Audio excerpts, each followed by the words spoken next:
ক্ষুদ্র বিনিয়োগকারীদের আজকে যে অবস্থা, আমি এখানে কোনো ভূমিকা নেব না।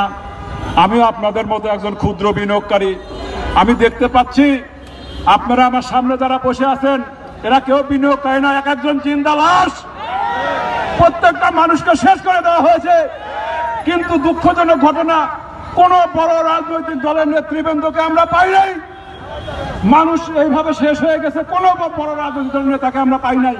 কিন্তু ভোটের সময় তাদের আমাদেরকে লাগে।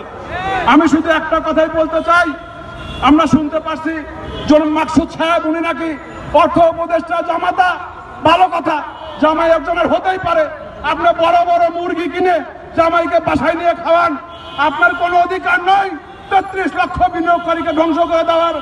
আমরা চাই, এখানে আমাদের নূর ভাই আছেন, উনি আজকে আমাদের সামনে ডিক্লেয়ার দেবেন কোনো মতেই আমরা মাকসুদ সাহেবকে এই কমিশনে দেখতে চাই না।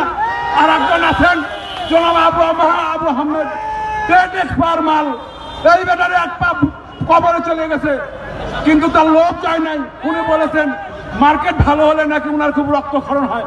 উনি কেন? উনার মতো লোকের এখানে দরকার নাই। আমরা এখানে ভালো কমিশন চাই। আমরা নূর ভাইকে বলতে চাই, আপনি সরকারের নীতি নির্ধারকদেরকে বলুন এই ৩৩ লক্ষ বিনিয়োগকারীদেরকে রক্ষা করতে। এরা আর লাশ হতে চায় না, অলরেডি এরা লাশ হয়ে গেছে। এরা নিজেরা গরিব হয়ে গেছে, নিজেদের সন্তানদেরকে গরিব বানিয়েছে। শুধু তাই নয়, নিজের আত্মীয় স্বজনকে পর্যন্ত গরিব বানিয়ে দিয়েছে বন্ধুগণ। কাজেই আমরা নূর ভাইকে, আমাদের ব্যারিস্টার ফুয়াদ সাহেবকে বলতে চাই, আপনারা এই ব্যাপারে জোরালো ভূমিকা রাখবেন।